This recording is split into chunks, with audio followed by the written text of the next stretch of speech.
All right, we're live. Welcome everyone to our first LinkedIn Live event, Innovate You Dialogues in 2025. I've started this mid last year to have this as an audio event, and this is our first time adding video. But the purpose of this Innovate You Dialogues remains, and that is to build an inclusive community of women in STEM leaders and professionals who want to learn, share, and connect. I hope that our audience will gain knowledge, new perspectives on to topics and challenges, and expand their beliefs. So they will also share their wisdoms to enrich our community and drive a personal and professional growth.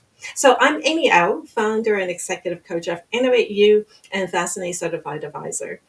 With experience working in technology sector over 20 years, including a decade of leadership roles, my emphasis on empowering women in STEM leaders to amplify their voices, then take confident actions to turn their aspirations to accomplishments is my goal. I'm delighted to introduce our guest today, Jen Turan. So Jen and I met on LinkedIn back in 2023, and I was so intrigued by her talent and insightful shares on digital twins and AI topics. And today, she'll join me to share her insights on amplifying leadership impact in 2025. Jen holds a bachelor in electrical engineering and a master's degree in optics. After starting her career in electro optics, she transitioned to AI and machine learning, contributing to innovative solutions in sectors like construction, transportation, and energy.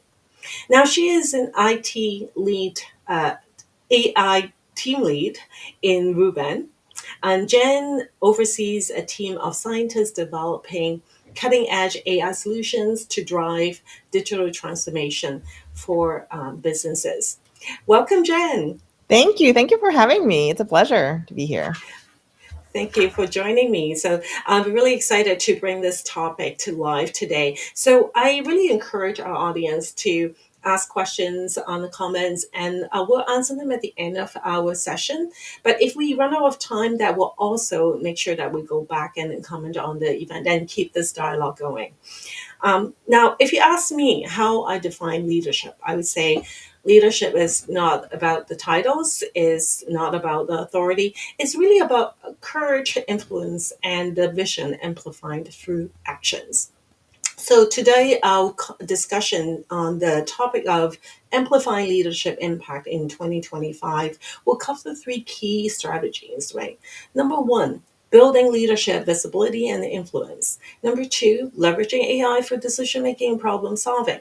And number three, driving inclusive and transformative impact. So let's dive into the number one strategy, that building leadership visibility influence. Now, a couple of key challenges that I experienced firsthand in my early career. That first, women in STEM struggle with the visibility in this male dominated industries and spaces. And second is the imposter syndrome that often hinders their confidence to self advocate. And both are detrimental on leadership visibility influence.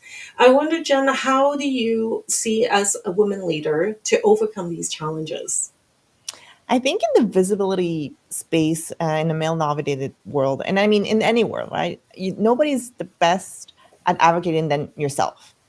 So, personal branding is something that you can really tap into, be it externally via LinkedIn or other social media, but also internally as well, right? Make yourself heard. Most companies now have, boards or Slack or Teams channels where you can talk about your opinions and share your ideas as well. Networking, right? Build those relationships again inside your company, with your colleagues, but also in other groups, right? Don't hesitate to go and meet other people from other teams, and you'd be surprised by just reaching out to even your VP levels or even your C levels. I've reached out to some of them in my past company, and they were always more than willing to take the time to talk to me as well, right? Sometimes we're a little shy, but don't be afraid that they're more than happy to meet with you. So really building this relationship network, but also outside um, your company, and then really building those relationships just like you and I did, right? Reaching out Yeah. to each other on LinkedIn. So I think making yourself heard and your visibility and your personal branding is really key here, to shine yourself. As for the imposter syndrome, I think there's lots of ways to look at it. Not everybody has the same definition, right, of imposter syndrome. Not everybody feels it the same way. Often women talk about it, but the first time I heard that term was coming from men, a group of men. And I was really surprised because these were really intelligent men that I had worked with, and I was surprised. So imposter syndrome is something that is, we're living, everybody is, right? So and I think there's the internal imposter syndrome where you feel like you're not good enough or you're not at your right place. And then there's also the other one where it's external, where people make you feel like you're not belonging to that space. So I think you Mhm. have to address those separately. I think in the external side, I think we're not, you don't want to let other people's opinion come Mhm. and hinder you. You know your self worth. Mhm. If you know your self Mhm. worth, you don't need to Mhm. go there. Absolutely. Yeah, totally agree. And we talked about this before, right? Like with imposter syndrome is so how people defining it. And the way that I look at it is really if you're totally stuck in looking internally, you saying, I really have no clue how to move forward. I really have nothing I can do to help myself. Like that confidence like is completely suppressed. That's when you have that imposter syndrome.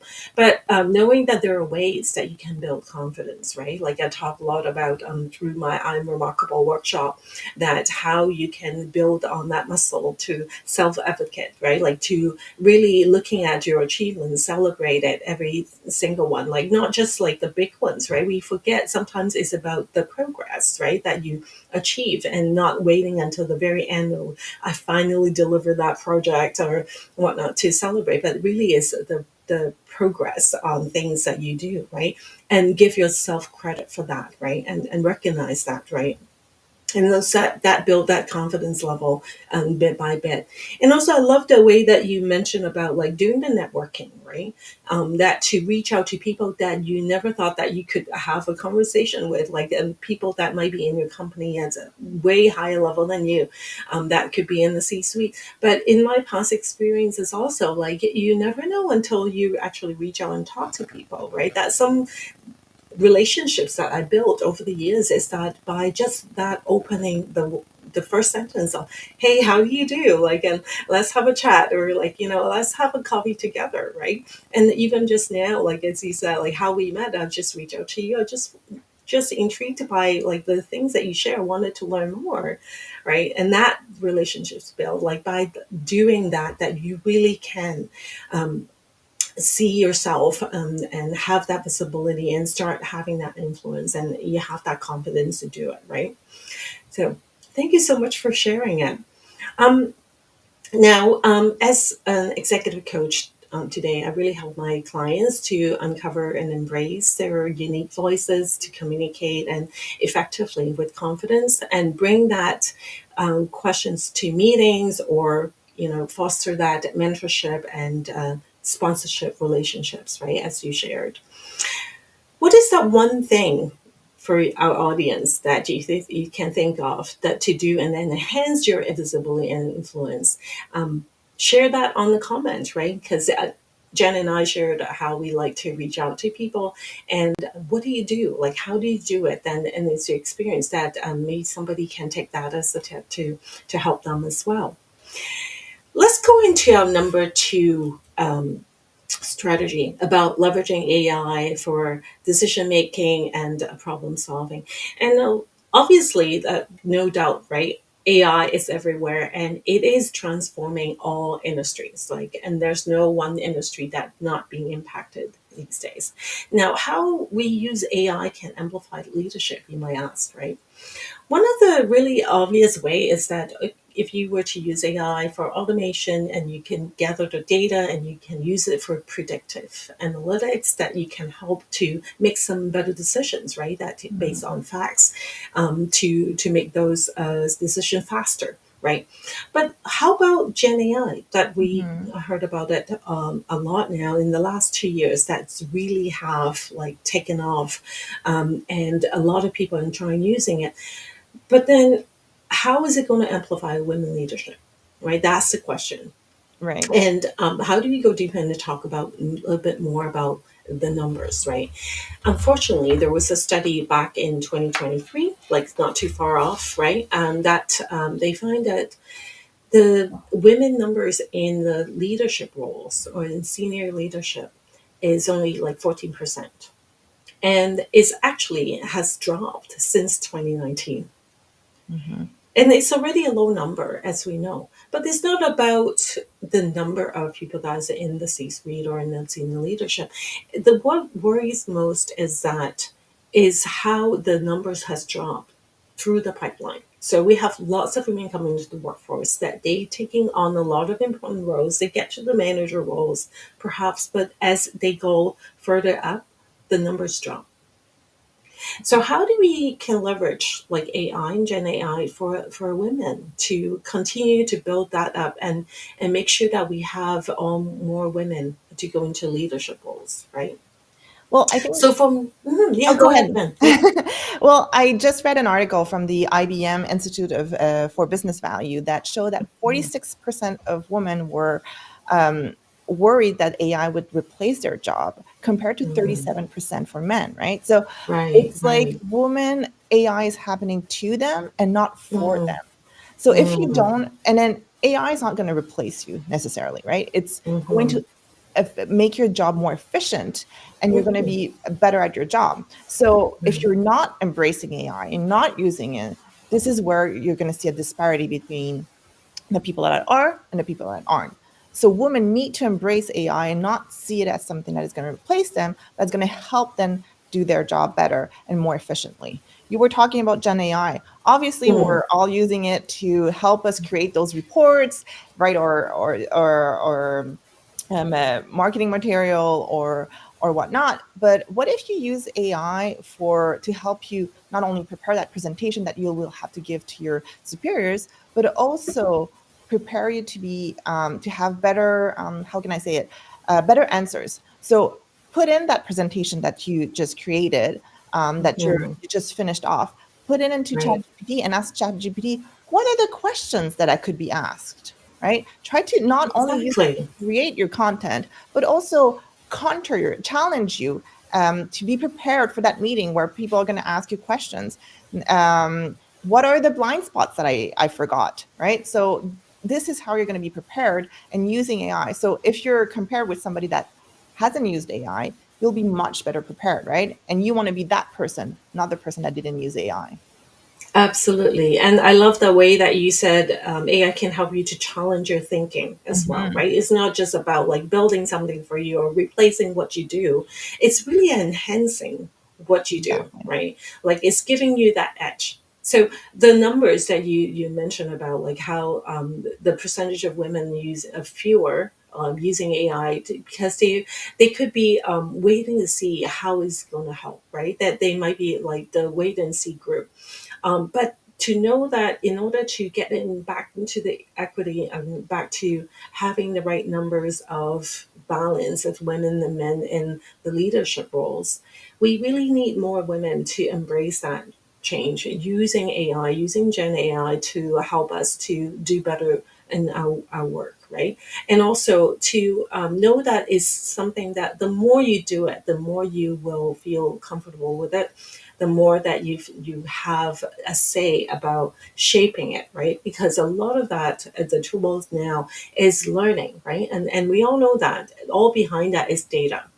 So if we don't have enough women to actually work with those tools and not able to have the influence and understanding, okay, there is biases that in the tools and that we don't speak up for that, and the tool will not improve, right? And then we'll always have those biases, and that's not going to do us any good, right?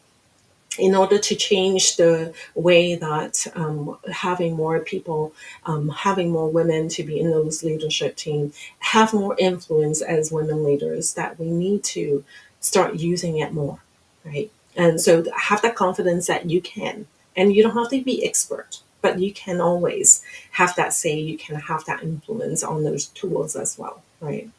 And you can start just by playing around with it. And maybe it's the engineer in me, but I like to try to break it, right? What's the limit of it? Exactly. Where am I going to find where it's not going to give us good inputs or outputs with the inputs that we're giving it? And then Yeah. talking about inputs, you were just saying it, not only should we be using it so we can influence it, but we should be in the data. So if we're not represented in Mhm. the data, we're not going to be in the output, right? So this is really Yeah. important for women in leadership to be there so that we can also have representative data of the society. Exactly, exactly. So, with that said, like, what is the one thing that you can do now, right, to try and start using the tools? Like, what would you use it for, right? As you heard Jen talk about challenger thinking, right? Using it to improve what you do, and also like expand how you would be using the tools, and so that you can always help to improve the data that's going into learning in those models, right? And so as we all know as well, right, the more that we have people using it, as we have more better data and going into those tools, it becomes a better tool. And understanding the boundary too, right? Like a lot of those tools are not mature yet, right? They're still in the learning phase, right? In the early phase, right?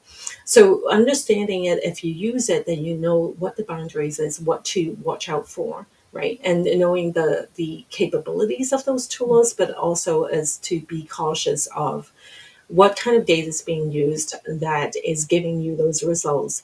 Do you trust it because of like the trusted source, or is that you have to question it, right? So explore those AI tools, as I said, right? What is relevant for you, and also identify how you can improve your efficiency, perhaps, or getting better insights and to make better decisions. Right? Think about that and share that on the chat as well.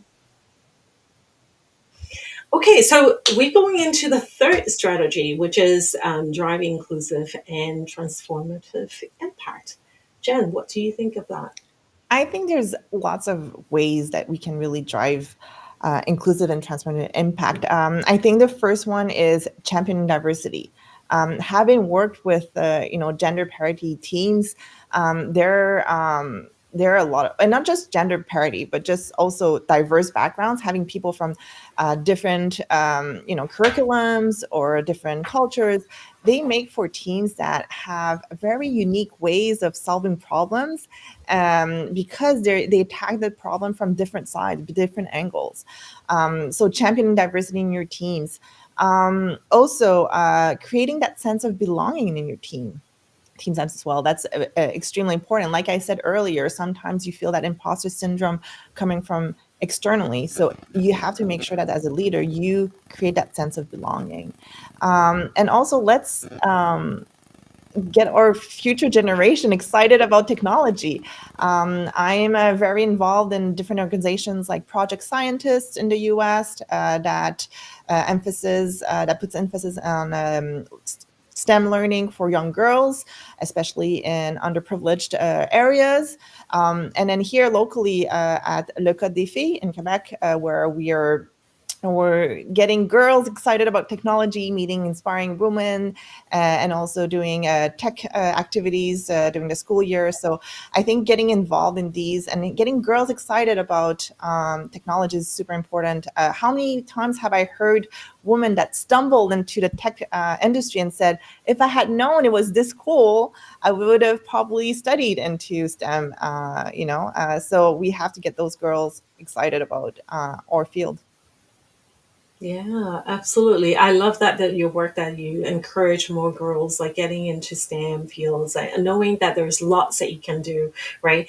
Yes, we understand that there are challenges, right? That we're Mhm. trying to build that pipeline, like we're trying to help the younger generation understand that we need more of women that go into STEM, and that is the only way that we can help and build a better future and help shaping a better future using technology, enhancing what we do.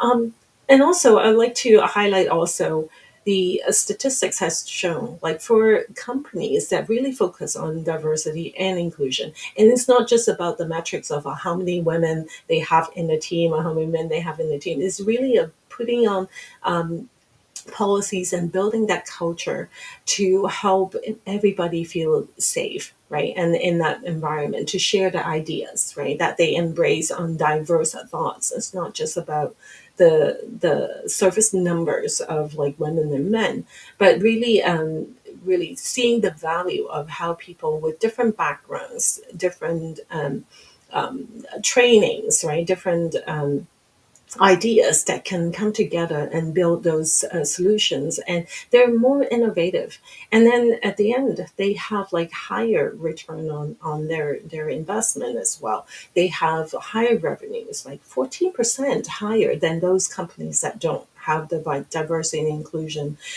in their workplace, right? So that is significant difference, right? Knowing that we can drive more innovation with diverse and diversity and inclusive environment in our company, right? So one of the ways that I like to also mention of like how do we do that, like how do we be more inclusive, right? And in our workplace, if that's not something that is already a culture, right? I like to start with like active listening, trying to listen to people before you have any judgment or you trying to have any assumption of what the person is trying to say, and be open to really listen to what they say, right? And think and come with an idea to build on their ideas, right? Instead of thinking of ways to stopping or challenging their ideas alone just for the sake of challenging, right? Because they have a different opinion than you. That way, then you can slowly build that, and people will feel more belong, right? And when people feel more belong, they will have higher productivity and stay would wanted to stay with the company. A lot of companies these days also facing, people needs to go somewhere else because they're not happy. They're not having the fulfillment that they want to have in their job, right? So attrition is high for some companies that really cost them the company a lot to replace those skills, talented individuals in their companies as well, right? So, what is the one thing that you can reflect on to drive a more inclusive culture in your company? Well, think about that and share that on the chat as well. Well, that's about time that we have today. We have 2 more minutes. So I just wonder if there is any questions for us, like for Jen and I.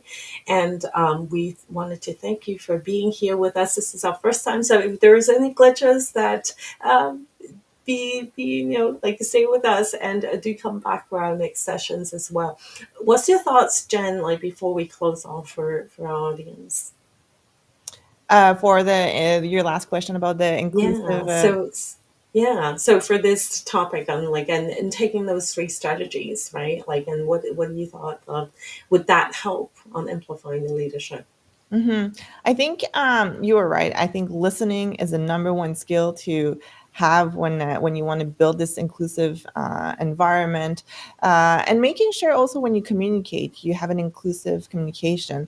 Often, I used Copilot or ChatGPT to do some images to Yeah. support my PowerPoints, and often those they would put women and men at not at the same level. So I always asked to have no people on the picture, right? So making Mm, sure that we don't just use images that we get, because yeah. we're conveying that information as well visually when we're presenting.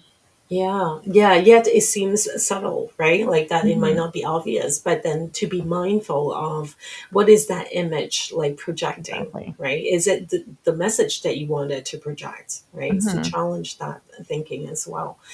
Thank you so much, Jen, for joining me, and thank you everyone that's joining me. And for those that are going to listen back to our recording, I hope you enjoy it. And if you have any questions, feel free to put on the comments. We'll definitely come back to you. And remember, leadership in 2025 isn't just about adapting to the change, right? It is about amplifying your uniqueness and embracing that power of technology, and also inspiring others to achieve greater and be reaching the higher heights, right, together. So which area would you focus on, right, to amplify your leadership and impact in 2025, as we talk about the three different strategies? And if you are listening to this in the recording, I'd love to hear from you that what your thoughts are, because we're trying to shape our Innovate You dialogues, and that would be meaningful to our audience. As I mentioned at the beginning, that I wanted to have this community of women in STEM leaders and professionals to be able to share that their learnings together and grow together. And that's how I see that we can have bigger impact and also create that better future. So ring the bell on my profile so you don't miss any updates that we're planning for our next Innovate You Dialogues on February the 7th, and the topics is going to be reviewed very soon. So stay tuned, and I hope that you can join us next time as well. Once again, thank you, Jen, for joining me, and I hope all of you have a great day. Thank you for having me. Thank you.